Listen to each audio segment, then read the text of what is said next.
오늘 시간에는 인생의 마지막 순간이라는 제목으로 하나님 말씀 증거하도록 하겠습니다. 미국 개신교 역사에 큰 영향력을 남기고 돌아가셨던 빌리 그레함 목사님 잘 아시죠? 그 목사님의 사모님의 이름이 루트 벨 그레함 사모님이십니다. 사모님의 묘비가 아주 특별한 의미를 가지고 있습니다. 화면 한번 봐주시길 바랍니다. 특이한 것은 사모님의 묘비 제일 위쪽에 한자로 오를 의자가 적혀 있습니다. 참 이상하지요. 왜 미국인의 묘비에 한자가 적혀 있을까요? 사모님의 아버지께서 중국 선교사님이셨습니다. 그래서 루스 그레함 사모님이 어렸을 때부터 중국에 가서 살았고 한자를 알고 계셨습니다. 그런데 오를 의자라고 하는 한자어 단어가 기독교 복음을 다 담고 있다는 것을 알게 되셨습니다. 오른쪽 위에 보면 한자가 오를 의자를 풀어서 쓰면 양양자와 손수자와 창과자가 합쳐진 단어입니다. 영적으로 해석을 해보면 예수님께서 어린 양이 되셔서 십자가에 죽으시고 창으로 찔림을 당하신다. 예수님을 믿음으로 말미암아 우리가 칭의를 받습니다. 이런 의미를 담고 있는 것입니다. 그래서 사모님께서 돌아가시면서 신앙 고백을 하시는 거예요. 나는 예수님을 믿음으로 말미암아 칭의, 의로움을 받았습니다. 이렇게 적어 놓으셨던 거예요.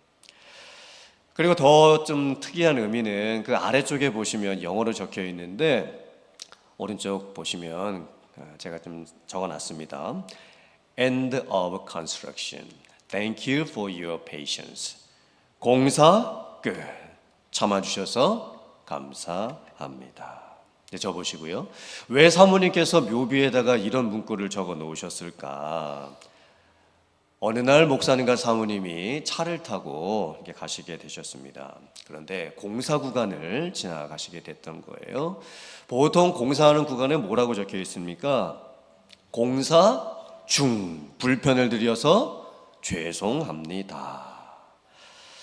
공사를 하고 있는 그곳을 지나다니면 사람들이 많이 불편합니다. 힘듭니다.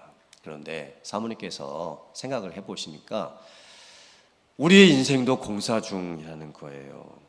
자기의 인생도 지금 공사 중인 겁니다.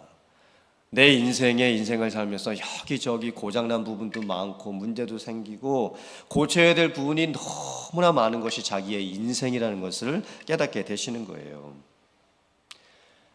우리는 공사 중인 인생을 지금도 살아가고 있지요. 그런데 죽는다라고 하는 것은 공사가 다 끝나는 겁니다. 그리고 공사 중인 그 내 인생 때문에 힘들었을 사람들께 공사 중인 내 인생을 옆에서 지켜보시면서 얼마나 불편하셨겠습니까?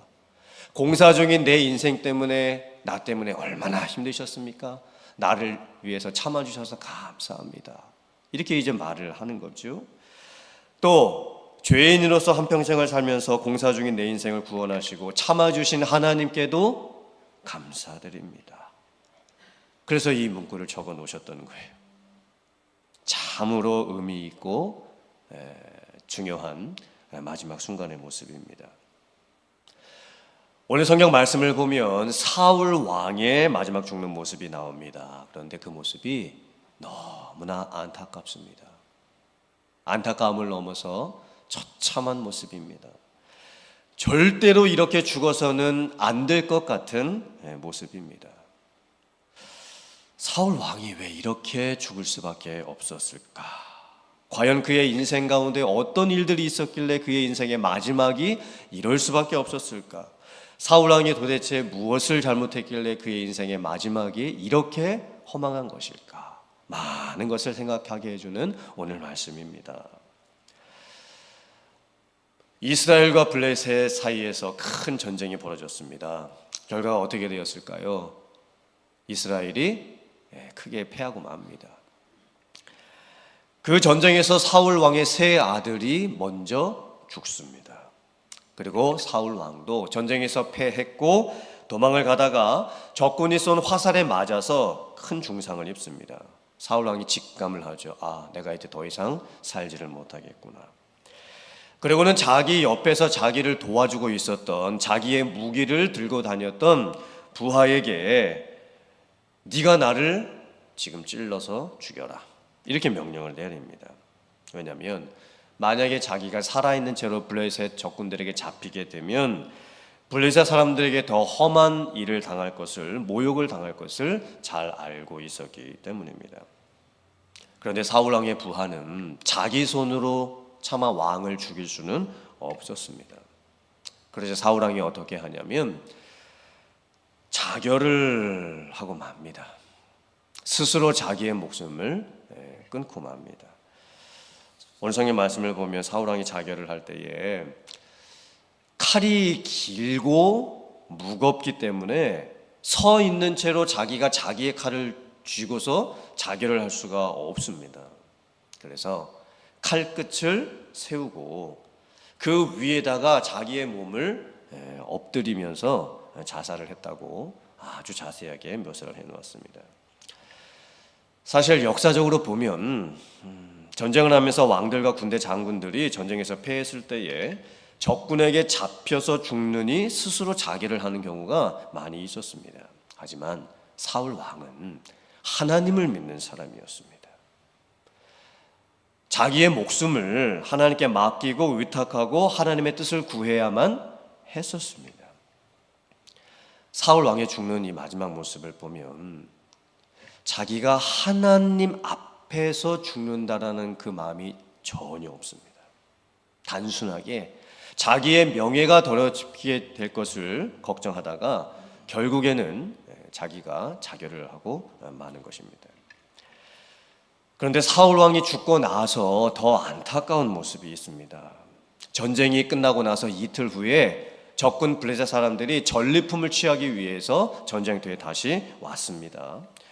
그때 블레셋 사람들이 사울 왕의 시체를 찾아내게 됩니다. 그리고는 사울 왕의 머리를 베고 갑옷을 벗겨서 자기들이 섬기고 있었던 신이었던 아스다롯 신당과 블레셋 사람들이 살고 있었던 딴 사방에 이렇게 다 전시를 하면서 보내버립니다. 사울 왕이 죽었다라고 하는 것을 블레셋 모든 사람들이 알게 하는 것이죠. 그리고 나서 어떻게 하냐면 사울 왕의 갑옷은 아스다롯 신당에다가 전시를 합니다. 그리고 사울 왕의 시체는 벳산 성벽에다가 못을 박아 버립니다. 블레셋 사람들이 사울 왕이 죽고 나서 시신을 훼손합니다. 엄청난 모욕과 불명예를 가져다 줍니다. 사울 왕이 죽는 이 모습을 보면 한 인간이 죽는 그 상황 속에서 참 처절한 죽음이었습니다. 머리는 잘렸습니다. 입고 있었던 그 갑옷은 적국의 신당에다가 바쳐지는 그런 전리품이 되었습니다. 자기 시신은 머리가 잘린 채 적군의 성벽에 박혀버리고 말았습니다. 참으로 안타까운 죽음입니다. 그러자 이스라엘 백성들이 어떻게 하냐면 길랏 야베스 사람들이 목숨을 걸고서 그 성벽에 가서 그 사울 왕의 시신을 가지고 옵니다. 원래 왕의 시신은 정중하게 예법에 맞춰서 그 시신을 왕의 묘실에다가 두어야 하지요. 하지만 지금 전쟁 가운데 너무나 위급한 상황이었기 때문에 결국 화장을 급하게 하고 맙니다. 그리고 남은 뼈들은 모아서 나무 아래에다가 묻습니다. 그리고 이스라엘 백성들이 7일 동안 애곡을 하고 금식을 합니다.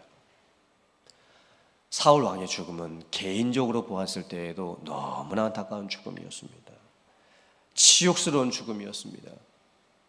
나라의 입장에서 보았을 때에도, 백성들의 입장에서 보았을 때에도 왕이 이렇게 죽는다는 것은 정말 큰 슬픔이었습니다. 많은 백성들이 애도를 하게 되었습니다. 왜 사울 왕이 이렇게 죽을 수밖에 없었을까요? 왜 사울 왕은 자살을 해서 죽을 수밖에 없었고, 왜 사울 왕은 죽고 나서도 그 시신이 모욕을 당하고 불명예를 당할 수밖에 없었을까? 여러 가지 해석들이 있을 수 있겠지만 성경적인 가장 근거 있는 전통적인 해석은 그동안 사울 왕이 저질렀던 죄에 대한 하나님의 심판의 결과라고 보는 것이 가장 옳습니다. 즉 사울 왕이 지금 이렇게 죽는 것은 순간적으로 무엇인가를 잘못해서 그렇게 마지막을 안타깝게 죽는 것이 아닙니다. 순간적인 실수 때문에 그의 최후의 순간이 안타깝게 끝나는 것이 아니었습니다. 사울 왕은 그의 인생을 통해서 하나님 앞에서 짓지 말아야 될 죄들을 계속 짓고 있었습니다. 그 죄들이 계속 누적되고 있었습니다. 그래서 평생 동안 사울 왕이 하나님 앞에서 지었던 그 죄로 말미암아 하나님의 심판 때문에 그의 최후의 마지막의 순간이 너무나 안타깝고 비참하게 되었던 겁니다. 사무엘상 전체를 읽어보면 사울 왕이 하나님 앞에서 범했던 큰 죄 4가지의 모습이 있다는 것을 저희가 보게 됩니다.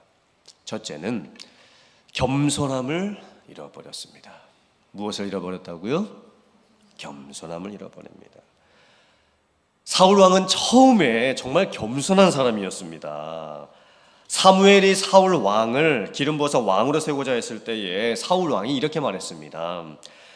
우리 가문에 속한 베냐민 지파는 이스라엘의 12지파 중에서 가장 작은 지파입니다. 우리 가문은 베냐민 지파 중에서도 가장 작은 가문입니다. 우리 가족은 우리의 가문 중에서도 가장 작은 가족입니다.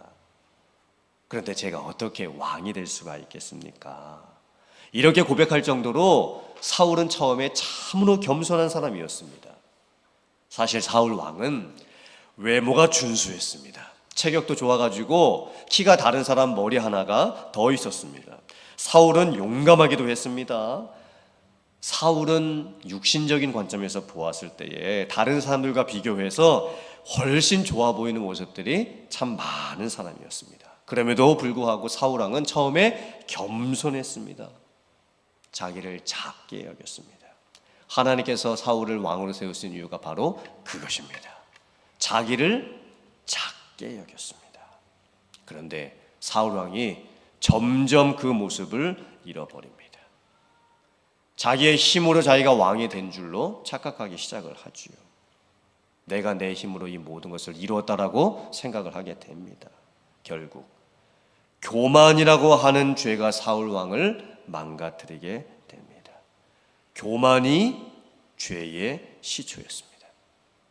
여기서부터 사울 왕의 인생이 이제 잘못되기 시작을 하는 거예요. 겸손의 모습을 잃어버렸던 것, 그의 마음이 교만해졌던 것, 그리고 하나님으로부터 점점 떠나게 되었던 것, 이게 가장 처음에 나타났던 사울 왕의 죄였습니다.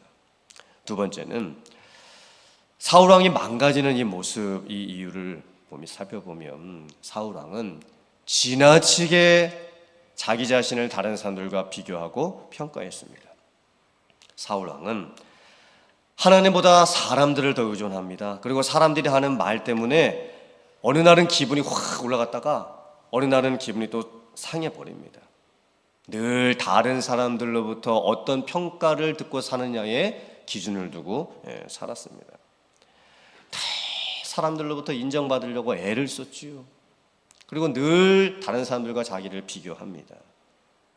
다윗이 등장하면서 그 상황은 더 심각해졌죠. 사울이 시기심과 질투심이 폭발을 하고 맙니다. 사람들이 뭐라고 이야기를 하냐면 사울 왕은 전쟁에서 죽인 적군들의 숫자가 천이다. 즉 1000 곱하기 1000 하면 100만 명입니다. 그런데 다윗이 전쟁에서 죽인 숫자는 10,000만이다. 10,000 곱하기 10,000 하면 1억 명입니다. 결국 사울 왕은 사람들이 자기보다 다윗을 더 좋아하자 불쾌하고 심히 노했다라고 성경에 표현을 해놓았습니다. 잘 보세요. 이제 사울 왕이요, 정서적인 문제가 생기기 시작을 하는 거예요. 감정 컨트롤이 되지가 않습니다. 화를 내는 것도 시도 때도 없이 냅니다. 사람들의 인정을 받으면 자기의 기분이 올라갔다가 사람들이 자기를 평가절하하면 금방 그 기분이 불쾌해지고 노를 바라게 됩니다. 두 번째 생겼던 사울왕의 문제는 정서적인 문제예요. 감정적인 문제입니다. 마음이 컨트롤이 되지가 않는 거예요. 세 번째 사울왕에게 나타났던 문제는 이제 영적인 문제가 됩니다. 사울왕이 나중에 어떻게까지 되냐면 악한 영이 들리게 됩니다. 그래서 횡설수설하게 되고 헛소리까지 하게 되는 거예요. 그 악한 영이 들렸을 때의 제정신이 아닙니다. 그때 유일한 치료법은 다윗이 수금 연주해 주는 것을 듣는 것이었습니다.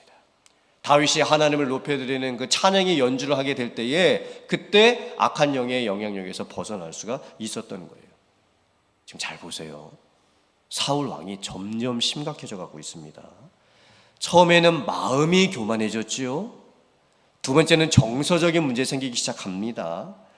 이제는 영적인 문제까지 생겨가지고 악한 영이 들려서 그 영의 지배와 통치를 받으면서 생각하고 말하고 행동하게 되는 거예요. 그 악한 영이 들렸을 때는 사울 왕이 어떻게까지 하게 되냐면 자기 눈앞에 보이는 다윗이 너무 보기가 싫으니까 창을 던져서 다윗을 죽이려고까지 합니다. 이게 몇 번이나 반복이 되었습니다. 사울 왕이 점점 심각해져 갑니다. 사단의 유혹과 시험에 넘어가고 사단이 주는 생각과 말과 행동을 하게 되고 사단의 지배와 통치를 받게 되고 영적으로 완전히 죽은 사람이 된 거예요. 그 다음에 네 번째 나타나는 이 사울 왕의 잘못이 무엇이었냐면 하나님을 두려워하지 않게 된 것입니다. 어쩌면 사울 왕이 행했던 가장 큰 죄는 무엇이었냐면 하나님의 제사장들을 다 죽인 것입니다. 아니 사울 왕이 어떻게 하나님이 세우신 제사장들을 다 죽일 수가 있을까요? 왜 죽였는가? 다윗이 도망을 다닐 때에 제사장들이 다윗을 도와주었습니다. 숨겨주었습니다. 그리고 그 사실을 사울 왕에게 말을 하지 않았습니다. 그것 때문에 사울 왕이 하나님을 섬겼던 제사장들을 다 죽이고 맙니다. 이건 엄청난 죄였습니다. 하나님이 기름 부어서 세우신 제사장들을 자기가 죽이고 맙니다. 사울 왕이 하나님 앞에서의 두려움을 다 잃어버렸죠. 사울 왕이 꼭 들어야 했던 말씀이 있었습니다. 사무엘이 죽기 전에 유언으로 남겨주었던 말씀이었습니다. 다 같이 화면 보시고 사무엘상 12장 23절 이하의 말씀 같이 봉독해 보겠습니다. 시작. 나는 너희를 위하여 기도하기를 쉬는 죄를 여호와 앞에 결단코 범하지 아니하고 선하고 의로운 길을 너희에게 가르칠 것인즉 너희는 여호와께서 너희를 위하여 행하신 그 큰 일을 생각하여 오직 그를 경외하며 너희의 마음을 다하여 진실이 섬기라. 만일 너희가 여전히 악을 행하면 너희와 너희 왕이 다 멸망하리라. 사무엘의 모습을 잘 보세요. 기도하는 것을 쉬는 것을 죄라고까지 여기고 있습니다. 사실 기도를 잠시 쉴 수도 있지요. 피곤하고 지치고 힘들면 기도하는 것을 잠깐 멈출 수도 있지요. 그런데 사무엘은 기도하는 것을 쉬는 것을 죄라고까지 여기고 있습니다. 그만큼 사무엘의 모습을 보면 하나님 앞에서 온전히 깨어있는 삶이었습니다. 사무엘이 백성들과 사울 왕에게 신신당부한 말이 무엇입니까? 하나님만 경외하고 오직 하나님만 섬기라. 만약에 계속 죄를 짓고 악을 행하게 되면 하나님이 싫어하시는 생각과 말과 행동을 삶에서 끊어내지 못하면 결국 너희도 망할 것이고 너희가 세운 그 왕도 망하게 될 것이다. 사무엘이 유언처럼 남겼던 말이 무엇입니까? 무엇을 쉬지 말아라? 기도하는 것을 쉬지 말아라. 기도한다는 것이 무엇일까요? 하나님 앞에 나아가고 하나님과 시간을 많이 보내는 것이죠. 하나님 생각을 많이 하고 하나님의 뜻을 묻고 하나님의 뜻을 받고 어떻게 하면 하나님이 기뻐하시는 삶을 살 수 있을까 묵상하고 생각하는 겁니다. 마음의 자세, 삶의 자세가 늘 하나님 앞에 있습니다. 성전에 와서 기도를 하든지, 집에서 기도를 하든지, 직장에서 기도를 하든지, 걸어가며 기도를 하든지, 어느 곳에 있든지 항상 그 마음의 중심은 하나님 앞에 있습니다. 그것이 기도를 쉬지 않는다라는 것이죠. 사무엘이 신신당부했습니다. 세상 바라보지 말고 오직 하나님만 바라보고 하나님만 믿고 하나님만 섬겨라. 세상에 보고 먹고 즐길 만한 것들이 많이 있죠. 그런데 우리들의 마음을 그런 것들에 뺏기면 안 됩니다. 세상의 모든 것들은 육체의 정욕과 안목의 보는 것의 정욕과 이생의 자랑될 뿐입니다. 다 나 잘 먹고 잘 살고 있다라고 하는 다른 사람들과 비교해가지고 내가 남보다 더 많이 가지고 있다, 이것을 자랑하는 것 뿐입니다. 이런 것들의 마음을 뺏기면 결국 우리들의 마지막의 인생의 모습도 내 주변에 있었던 썩어질 것들만 남게 될 수밖에 없는 거예요. 우리가 인생의 마지막 순간을 아름답고 의미 있게 맞이하려면 오늘부터 다르게 살 수 있어야 됩니다. 사실 우리의 인생의 마지막은요, 하루하루가 모여져서 그 빛나고 영광스러운 마지막 순간을 만들게 되는 것입니다. 마지막 순간이라고 하는 것은 순간 찾아오지요. 그 마지막 순간은 내가 선택할 수 없습니다. 하지만 우리는 그 마지막 순간을 준비할 수는 있습니다. 그 준비는 오늘 하루를 내가 어떻게 사느냐에 달려있고, 내일을 어떻게 사느냐에 달려있고, 그 소중한 하루의 삶을 내가 어떻게 평생 살았느냐에 달려있습니다. 그 하루하루가 모아져서 내 인생의 마지막 순간이 결정이 되는 거예요. 그렇다면 여러분들은 지금 오늘이라고 하는 이 순간을 어떻게 살고 계십니까? 한국 양화진에 가면 외국인 선교사님들의 묘지가 있습니다. 조선에 와서 선교를 하다가 순교를 당했던 많은 선교사님들의 묘지가 있습니다. 그곳에 우리가 잘 알고 있는 언더우드 선교사님, 아펜젤러 선교사님과 같은 유명한 분들의 묘지도 있지만 잘 알려지지 않은 묘지도 있고 묘비도 있습니다. 화면 한번 봐주시기를 바랍니다. 저 묘비는 앤더슨 선교사님, 한국 이름으로는 안대선 이렇게 했어요. 그냥 앤더슨을 한국 발음으로 하면 안대선이잖아요. 이 안대선 선교사님의 사모님의 묘비입니다. 이 사모님께서 1934년 추수감사절을 보내고 심장마비로 갑자기 돌아가시고 말았습니다. 그런데 저 묘비에 몇 년도에 태어났는지를 잘 한번 보세요. 잘 보이십니까? 몇 년도에 태어나셨어요? 1917년이에요. 몇 년도에 돌아가셨어요? 1934년이에요. 그럼 몇 살 때 돌아가신 거예요? 17. 저는 처음에 저 사진 보고 저게 잘못된 줄 알았습니다. 아니, 17의 나이에 선교사님의 사모님으로서 돌아가셨다고? 전 잘못된 줄 알았어요. 그래서 다시 기사를 찾아봤어요. 근데 맞습니다. 1917년에 태어나셔서 1934년에 돌아가셨어요. 17살의 나이. 남편 놔두고 먼저 천국에 가신 거예요. 그런데 그 묘비 명이 뭔지 아십니까? 제일 밑에 뭐라고 써 있습니까? Till he comes. 예수님 다시 오실 때까지. 17살의 삶이었어요. 17년의 삶이었습니다.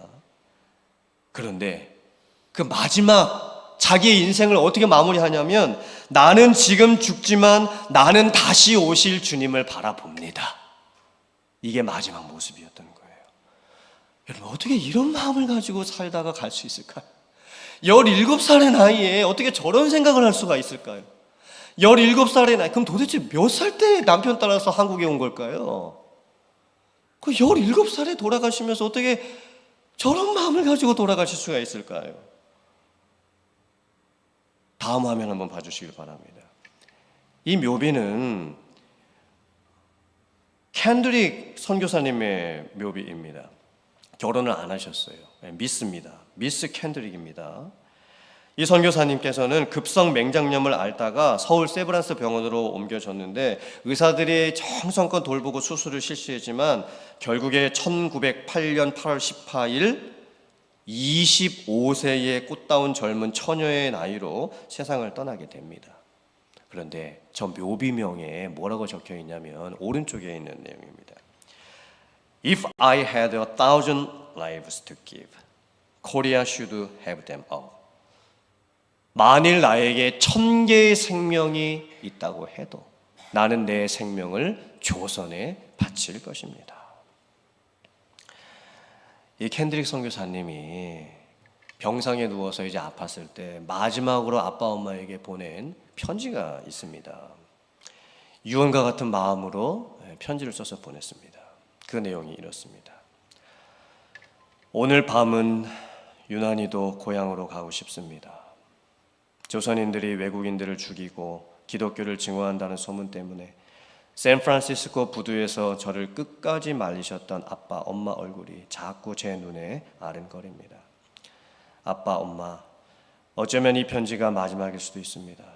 주 안에서 평안하시기를 기도하면서 병상에서 올림. 참 뭐라고 더 붙일 내용도 없고 뭘 더 뺄 수도 없는 참 너무나도 귀하고 아름다운 삶의 마지막 모습 아니겠습니까? 어떻게 25살의 나이에 이런 삶의 모습을 가질 수가 있을까요? 대학생 나이예요. 이제 대학교 갓 졸업한 나이인 거예요. 결혼도 하지 않았어요. 그럼 도대체 몇 살에 조선에 온 것이고 그리고 25살에 돌아가시는데 자기는 자기가 또 태어난다 해도 조선에 갈 것이고 자기는 자기가 또 태어난다 해도 선교사가 될 것이고 자기는 자기가 또 태어나도 자기의 목숨을 조선을 위해서 바칠 것이다. 이게 무슨 모습입니까? 자기 자신의 삶에 대한 후회가 없는 거예요. 나는 다시 태어난다고 해도 똑같은 이 삶을 살 것이다. 나는 다시 태어난다고 해도 똑같이 내가 하고 있는 이 일을 할 것이다. 자기가 만났던 사람들, 자기가 하고 있었던 일들에 대한 후회가 없어요. 자기가 하나님 앞에서 살았던 삶의 후회가 하나도 없는 거예요. 그러니 나는 내가 살았던 그 삶을 똑같이 1000번을 태어난다고 해도 똑같은 삶을 살 것입니다. 이렇게 고백을 하는 거예요. 한번 생각해 보세요. 이제 우리들의 나이가 40대, 50대, 60대, 70대, 80대, 90대입니다.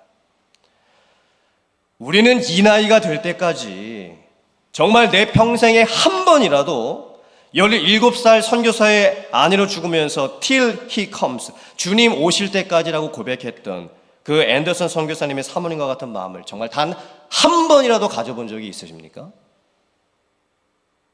내가 정말 내 평생 40, 50, 60, 70, 80, 90년의 삶을 사는 동안에 단 한 번이라도 25살에 죽으면서 자기의 삶을 후회하지 않고 하나님이 나를 다시 태어나게 하신다면 난 다시 조선에 갈 것이고 내 1000개의 목숨을 조선인들을 위해서 바칠 것이다. 이렇게 고백했던 그 캔드릭 선교사님이 품었던 그 마음을 정말 내가 단 한 번이라도 품어본 적이 있으십니까? 저도 설교를 정말 어떻게 더 해야 될지를 모르겠습니다. 인생을 어떻게 사느냐도 참 중요하지만 어떻게 죽느냐는 더 중요합니다. 인생은 짧고 세월은 흐르고 있고 언젠가 우리들도 다 마지막 순간을 맞이하게 될 때가 오겠죠. 과연 나의 마지막 인생의 순간은 어떠할까? 그 마지막 순간은 어떤 모습으로 나에게 찾아올까? 그 삶의 마지막 순간은요, 오늘 하루를 내가 어떻게 사느냐에 달려 있습니다. 내일 하루를 어떻게 사느냐에 달려 있습니다. 그 소중한 하나님 앞에서의 하루가 모아져가지고 내 인생의 마지막 순간이 결정이 되는 거예요. 지금 내가 살고 있는 내 삶의 모습을 내가 봐도 내 인생의 마지막이 어떠할지 어렴풋이 짐작이 됩니다. 내 옆에 있는 분, 그분이 지금 저렇게 사는 삶의 모습을 보면 와, 저분의 삶의 마지막 모습은 정말 이러시겠구나. 하나님은 어떻게 해야 되나? 어렴풋이 짐작할 수 있을 것 같습니다. 어떻게 우리가 하나님 앞에서 정말 아름답고 의미 있는 그런 삶의 마무리를 할 수가 있을까요? 사랑하는 성도님들, 오늘 말씀을 붙들고 우리들이 같이 기도했으면 좋겠습니다. 정말 오늘 이 주신 말씀을 붙들고 기도의 자리로 들어갔으면 좋겠습니다. 그리고 마지막에 하나님께서 우리의 삶을 보시고 평가해 주셨을 때 너의 인생이 참으로 아름다웠다. 너의 삶이 내 앞에서 참으로 귀했다. 그리고 참으로 칭찬받을 만하다. 이렇게 하나님으로부터 평가받을 수 있는 참으로 아름답고 참으로 귀한 그런 삶이 되실 수 있기를 주님의 이름으로 축원합니다. 아멘.